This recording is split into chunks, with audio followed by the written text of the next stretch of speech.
I think we've all long admired the dedication and the desire and the discipline that Ryan Dungey applied to his racing career. And that discipline and dedication and willpower almost helped him in retirement, where he has been for the last 5 years since retiring as Monster Energy AMA Supercross champion in May of 2017. And he almost didn't come out of retirement, although we know the rumors are very strong. In 2020, he was actually inquiring with Honda what it would take to get a works bike to race. And I believe the price tag was somewhere around $500,000. And if Dungey could have raised the funds to make a budget work, he would have been racing in 2021. But 2020, as it was with COVID, it's hard to find those funds. I mean, are you ever going to find a worse economic situation for us to deal with in 2020? Surely by like 2022, things would be great. So yeah, Dungey didn't end up coming back in 2021, and it looked like the window had officially closed on what once seemed like an inevitable comeback to racing. So we were all pretty surprised when about a month ago, the word got out very quickly that Dungey was indeed going to come back and back at his old home with Red Bull KTM. Now the official KTM press release says it's only for 2 races. Look, unless those 2 races are a complete disaster, I think you're going to see Dungey for a lot more than 2, probably all 12, which leads everyone to wonder, how well will those races go? Well, I'll just drop a little insider knowledge here. I was at a KTM event during the offseason, was bench racing with the great Roger DeCoster, and he said, last year's Lucas Oil Pro Motocross Championship for KTM didn't go well for both Marvin Musquin and Cooper Webb. So at one point, they, after the season, had Ryan Dungey come to California and said, just ride the bike. Tell us what you think of the bike. And he said Dungey was absolutely flying at the test track, faster than Coop, faster than Marv, and Roger thinks he had the stuff to get on the podium. Now, we know that Dungey's in shape. We know that Dungey still knows how to ride a motorcycle. I think that's not a huge surprise. Podium level, maybe a surprise, but it's that overall intensity, that willingness to take a risk, that ride in anger. Can he get that back 5 seasons after retiring and 6 years since he's raced one of those pro motocross races? That's the biggest question. But the other is, why do these guys come out of retirement anyway? Well, we'll discuss that on this video brought to you by Anti-Gravity Batteries. I've got 1. I've got 2. This one is lighter than the one that's in your bike, but it still will start your bike, no problem. You want to save weight? This is the one. This is the one that Eli Tomac, Jason Anderson, and everyone at Monster Energy Kawasaki and Monster Energy Star Racing Yamaha use in their bikes. If you want top-of-the-line performance, boom. This is more for the weekend warrior like me. The good thing about this battery is it's the same weight as the one that comes in your bike stock. It has a lot more power, so your bike will crank faster. If you're an idiot and for some reason you keep stalling the bike or you're stuck in the mud, you can crank it more before the battery dies. This battery has so much juice, you could jumpstart your truck at the track with it. And again, it's the same weight and size as your stock battery. Antigravitybatteries.com. So let's talk about why riders retire, which is what leads them to have to unretire. There's such a narrative in this sport that Alden Baker is actually the one responsible for this because Ricky Carmichael, Ryan Villopoto, and Ryan Dungey all retired early, all at about age 27. But by the way, they were all carrying big win streaks. You see this shape right here? This is an old microphone flag. See this shape? This is the shape. This is the top of the Supercross world right here. It is so easy to fall off that precipice. I've been watching playoffs in 2 sports lately. One is the NBA, and the other one is where they take hardwood NBA courts and put ice over it, and then they have like sticks and goals.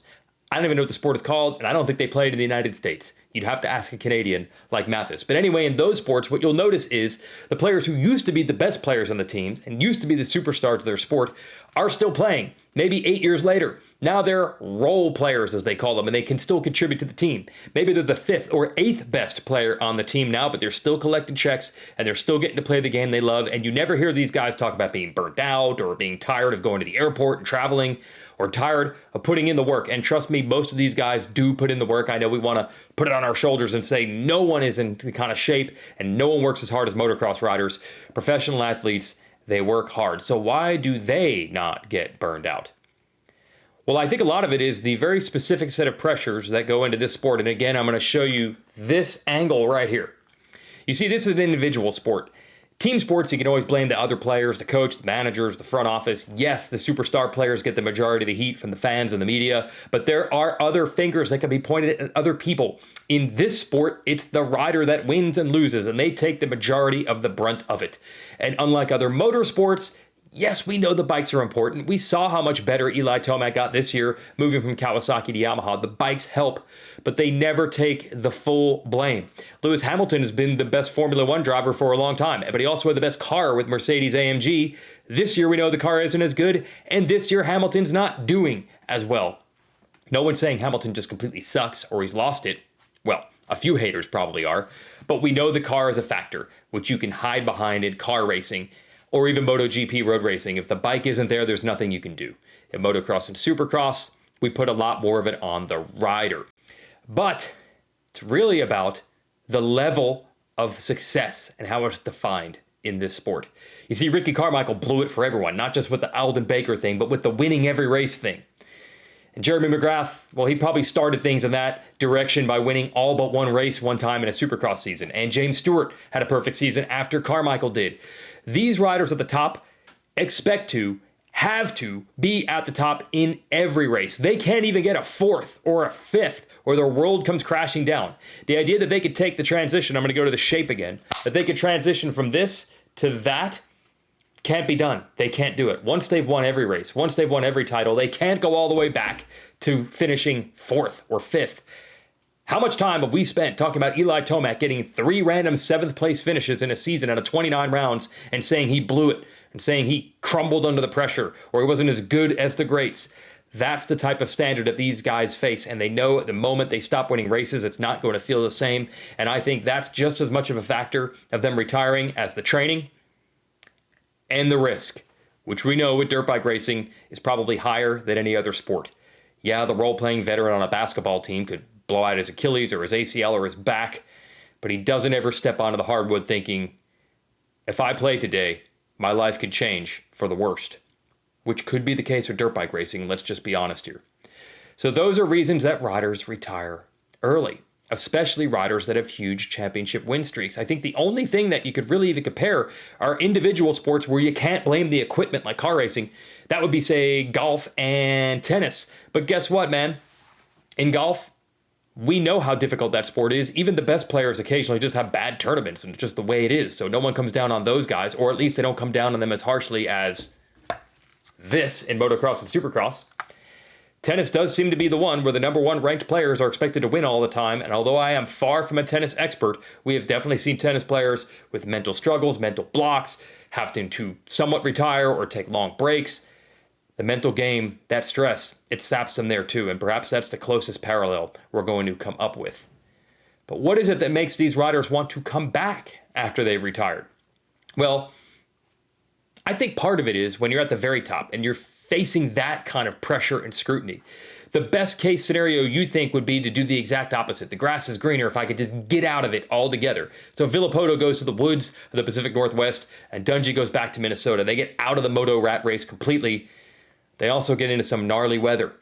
And that seems like the right thing to do, but I think they get bored after a few months. Dungey has said so much many times. I think they get bored. And by the way, if you're a 28-year-old millionaire with nothing but time and money, who are you going to hang out with? Who else has that kind of money and that kind of time to hang out with you all the time?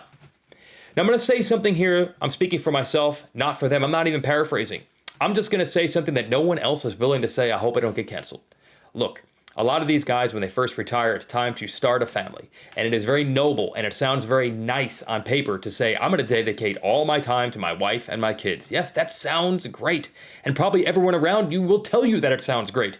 So what they won't tell you is the real truth that I will tell you. Having 2 kids in my household, it's hard.